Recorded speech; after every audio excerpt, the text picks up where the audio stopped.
प्रेम से बोलिए बृहस्पति महाराज की जय। नमस्कार प्रिय भक्तगणों, स्वागत है आप सभी का आपके अपने चैनल ज्ञान अर्थ में। आप सभी का दिन शुभ और मंगलमय हो। श्रोताओं, आज के दिन आप प्रस्तुत करेंगे बृहस्पति जी की पावन एवं पौराणिक व्रत कथा। आज फाल्गुन मास का प्रथम बृहस्पतिवार है। आज फाल्गुन मास के बृहस्पतिवार के अवसर पर आप रसपान करेंगे भगवान श्री हरि की पावन एवं पौराणिक व्रत कथा, जिसके श्रवण मात्र से साधक की सभी चिंताएं, सभी मनोकामनाएं शीघ्र ही पूर्ण होती है और साथ ही सभी चिंताएं दूर होती है। आइए ध्यान लगाकर रसपान करते हैं बृहस्पति देव की पावन एवं प्रचलित व्रत कथा। प्राचीन समय की बात है। एक बड़ा प्रतापी तथा दानी राजा था। वह प्रत्येक गुरुवार को व्रत रखता था एवं पूजा करता था। यह उसकी रानी को अच्छा ना लगता था। ना वह व्रत करती और ना ही किसी को एक पैसा में दान में देती थी। राजा को भी वह ऐसा करने से मना किया करती थी। एक समय की बात है कि राजा शिकार खेलने वन को चले गए। घर पर रानी और दासी थी। उस समय गुरु बृहस्पति साधु का रूप धारण करके राजा के दरवाजे पर भिक्षा मांगने आए। साधु ने रानी से भिक्षा मांगी तो वह कहने लगी, हे साधु महाराज, मैं इस दान को और पुण्य से तंग आ गई हूँ। कोई ऐसा आप उपाय बताएं जिससे यह सारा धन नष्ट हो जाए तथा मैं आराम से रह सकूं। साधु रूपी बृहस्पति देव ने कहा, हे देवी, तुम बड़ी विचित्र हो। संतान और धन से भी कोई दुखी होता है। अगर तुम्हारे पास धन अधिक है तो इसे शुभ कार्यों में लगाओ, जिससे तुम्हारे दोनों लोग सुधरे। परंतु साधु की इन बात से रानी खुश नहीं हुई। उसने कहा, मुझे ऐसे धन की आवश्यकता नहीं जिसे मैं अन्य लोगों को दान दूं तथा जिसको संभालने में ही मेरा सारा समय नष्ट हो जाए। साधु ने कहा, यदि तुम्हारी ऐसी ही इच्छा है तो जैसा मैं तुम्हें बताता हूँ तुम वैसा ही करना। बृहस्पतिवार के दिन घर को गोबर से लीपना, अपने केशों को पीली मिट्टी से धोना, केशों को धोते समय स्नान करना, राजा से हजामत बनाने को कहना, भोजन में मांस मदिरा खाना, कपड़ा धोबी के यहाँ धुलने के डालना। इस प्रकार 7 बृहस्पतिवार करने से तुम्हारा सब धन नष्ट हो जाएगा। इतना कहकर साधु बने बृहस्पति देव अंतर्धान हो गए। साधु के कहे अनुसार करते हुए रानी को केवल 3 बृहस्पतिवार दिन ही बीते थे कि उसकी समस्त धन संपत्ति नष्ट हो गई। भोजन के लिए परिवार तरसने लगा। एक दिन राजा रानी से बोला, हे रानी, तुम यहीं रहो, मैं दूसरे देश को जाता हूँ, क्योंकि यहाँ पर मुझे सभी जानते हैं, इसलिए मैं यहाँ पर कोई छोटा कार्य नहीं कर सकता। ऐसा कहकर राजा परदेश चला गया। वहाँ वह जंगल से लकड़ी काट कर लाता, शहर में बेचता। इस तरह वह अपना जीवन व्यतीत करने लगा। इधर राजा के बिना रानी और दासी दुखी रहने लगी। एक समय जब रानी और दासियों को 7 दिन बिना भोजन के रहना पड़ा तो रानी ने अपनी दासी से कहा, हे दासी, पास ही के नगर में मेरी बहन रहती है, वह बड़ी धनवान है, तू उसके पास जा और कुछ ले आ ताकि थोड़ा बहुत गुजर बसर हो जाए। दासी रानी की बहन के पास गई। उस दिन बृहस्पतिवार था। रानी की बहन उस समय बृहस्पतिवार की कथा सुन रही थी। दासी ने रानी की बहन को अपनी रानी का संदेश दिया, लेकिन रानी की बहन ने कोई उत्तर नहीं दिया। जब दासी को रानी की बहन से कोई उत्तर नहीं मिला तो वह बहुत ही दुखी हुई। उसे क्रोध भी आया। दासी ने वापस आकर रानी को सारी बात बता दी। सुनकर रानी ने अपने भाग्य को कोसा। उधर रानी की बहन ने सोचा कि मेरी बहन की दासी आई थी, परंतु मैं उससे नहीं बोली, इससे वह बहुत ही दुखी हुई होगी। कथा सुनकर और पूजन समाप्त कर वह अपनी बहन के घर गई और कहने लगी, हे बहन, मैं बृहस्पतिवार का व्रत कर रही थी, तुम्हारी दासी गई, परंतु जब तक कथा होती है तब तक न उठते हैं न बोलते हैं, इसलिए मैंने नहीं बोला। कहो दासी क्यों आई थी? रानी बोली, हमारे घर में अनाज नहीं था। ऐसा कहते रानी की आंखें भर आई। उसने दासियों के समेत भूखा रहने की भी बात अपनी बहन को बता दी। रानी की बहन बोली, बहन देखो, बृहस्पति देव भगवान सबकी मनोकामना पूर्ण करते हैं। देखो, शायद तुम्हारे घर में अनाज रखा हो। यह सुनकर दासी घर के अंदर गई तो वहां उसे एक घड़ा अनाज भरा मिला। उसे बड़ी हैरानी हुई, क्योंकि उसने एक एक बर्तन देख लिया था। उसने बाहर आकर रानी को बताया। दासी रानी से कहने लगी, हे रानी, जब हमको अन्न नहीं मिलता है तो हम व्रत ही तो करते हैं, इसलिए क्यों न इनसे व्रत और कथा की विधि पूछ ली जाए, हम भी व्रत किया करेंगे। दासी के कहने पर रानी ने अपनी बहन से बृहस्पतिवार के व्रत के बारे में पूछा। उसकी बहन ने बताया, बृहस्पतिवार के व्रत में चने की दाल और मुनक्का से विष्णु भगवान को केले की जड़ में पूजन करें तथा दीपक जलावें, पीला भोजन करें तथा कथा सुने। इससे गुरु भगवान बृहस्पति प्रसन्न होते हैं, मनोकामना पूर्ण करते हैं। व्रत और पूजन की विधि बताकर रानी की बहन अपने घर लौट गई। रानी और दासी दोनों ने निश्चय किया कि बृहस्पति देव भगवान का पूजन जरूर करेंगे। 7 रोज बाद जब बृहस्पतिवार आया तो उन्होंने व्रत रखा। गुड़साल में जाकर चना और गुड़ बीन लाई तथा उसकी दाल से केले की जड़ तथा विष्णु भगवान का पूजन किया। अब पीला भोजन कहाँ से है? दोनों बड़ी ही दुखी हुई, परंतु उन्होंने व्रत किया था, इसलिए बृहस्पति देव भगवान प्रसन्न थे। एक साधारण व्यक्ति के रूप में वे 2 थालों में सुंदर पीला फूल लेकर आए और दासी को देकर बोले, हे दासी, यह भोजन तुम्हारे लिए है, तुम्हारी रानी के लिए है, इसे तुम दोनों ग्रहण करना। दासी भोजन पाकर बहुत ही प्रसन्न हुई। उसने रानी को सारी बात बताई। उसके बाद वे प्रत्येक बृहस्पतिवार को गुरु भगवान का व्रत और पूजन करने लगी। बृहस्पति भगवान की कृपा से उनके पास फिर से धन हो गया, परंतु फिर रानी पहले की तरह आलस्य करने लगी। तब दासी बोली, देखो रानी, तुम पहले भी इस प्रकार का आलस्य करती थी, तुम्हें धन के रखने में कष्ट होता है, इस कारण सभी धन नष्ट हो गया। अब गुरु भगवान की कृपा से धन मिला है तो फिर भी तुम्हें आलस्य आ रहा है। बड़ी मुसीबतों के बाद हमने यह धन पाया है, इसलिए हमें दान पुण्य करना चाहिए। अब तुम भूखे मनुष्य को भोजन कराओ, प्याऊ लगवाओ, ब्राह्मणों को दान दो, कुआं, तालाब, बावड़ी आदि का निर्माण करवाओ, मंदिर पाठशाला बनवाकर ज्ञान दान दो, कुंवारी कन्याओं का विवाह करवाओ, अर्थात धन को शुभ कार्यों में खर्च करो, जिससे तुम्हारे कुल का यश बढ़े और स्वर्ग प्राप्त हो और पितृ प्रसन्न हो। दासी की यह बात सुनकर रानी शुभ कर्म में लग गई। उसका यश फैलने लगा।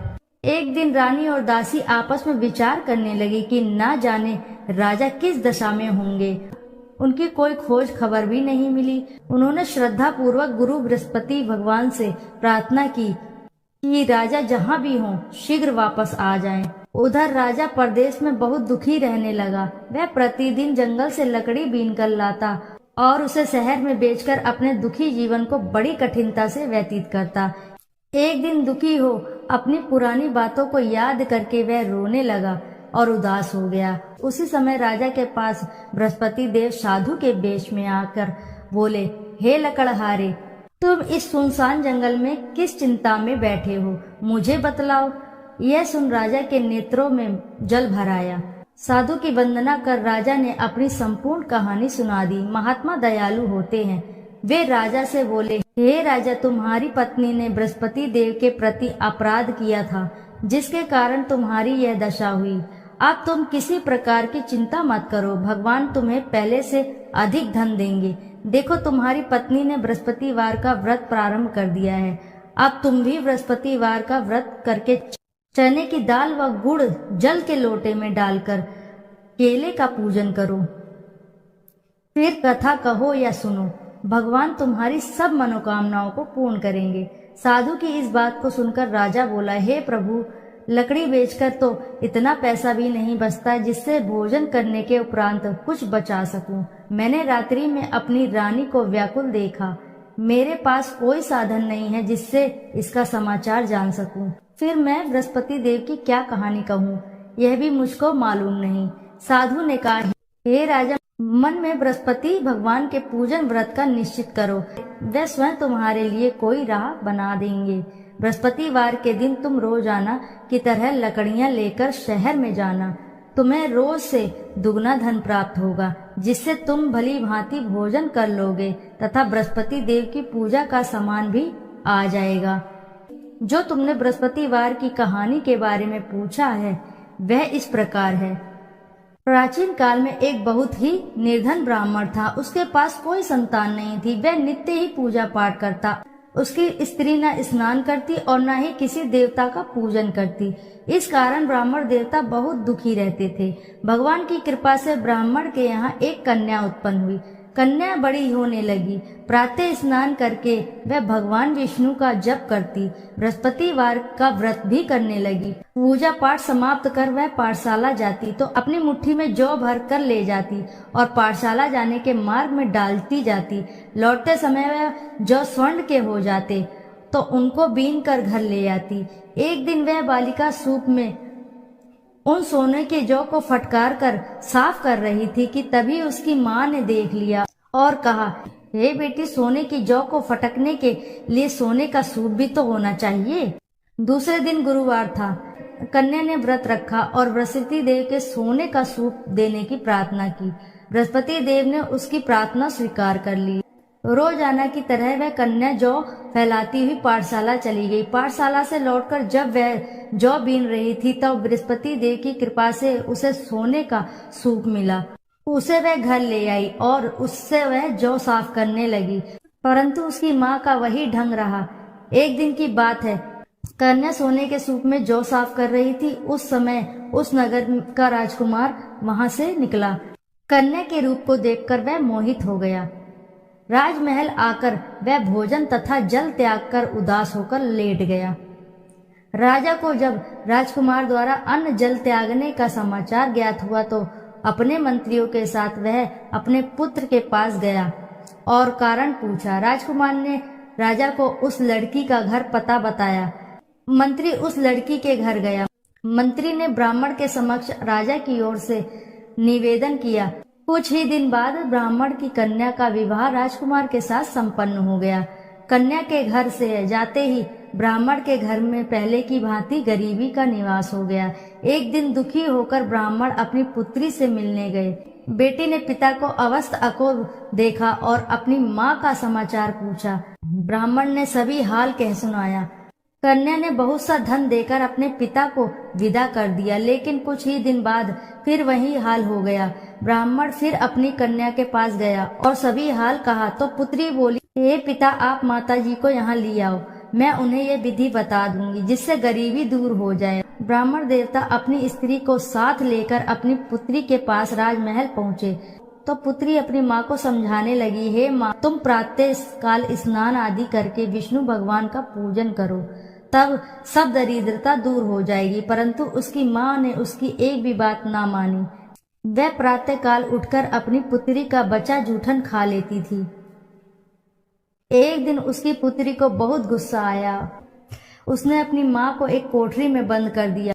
प्रातः उसे स्नान आदि करा के पूजा पाठ करवाया तो उसकी माँ की बुद्धि ठीक हो गई। इसके बाद वह नियम से पूजा पाठ करने और प्रत्येक बृहस्पतिवार को व्रत रखने लगी। इस व्रत के प्रभाव से मृत्यु के बाद वह स्वर्ग को गई। वह ब्राह्मण भी सुखपूर्वक इस लोक का सुख भोग कर स्वर्ग को प्राप्त हुआ। इस तरह कहानी कहकर साधु देवता वहां से लोप हो गए। धीरे धीरे समय व्यतीत होने पर फिर बृहस्पतिवार का दिन आया। राजा जंगल से लकड़ी काटकर शहर में बेचने गया।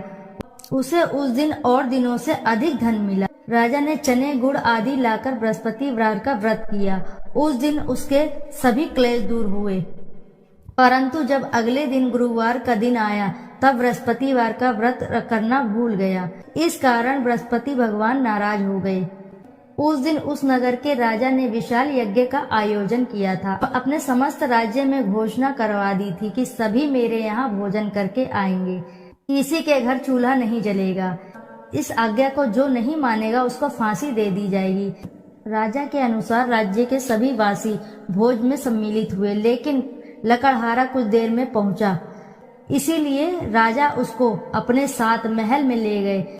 राजा लकड़हारे को भोजन करा रहे थे तो रानी की दृष्टि उस खूंटी पर पड़ी जिस पर उसका हार लटका हुआ था। उसे हार खूंटी पर लटका दिखाई ही नहीं दिया। रानी को निश्चय हो गया कि मेरा हार इस लकड़हारे ने चुरा लिया है। उसी समय सैनिक बुलवाकर उसको जेल में डलवा दिया। लकड़हारा जेल में विचार करने लगा कि न जाने कौन से पूर्ण जन्म के कर्म मुझे यह दुख प्राप्त हुआ।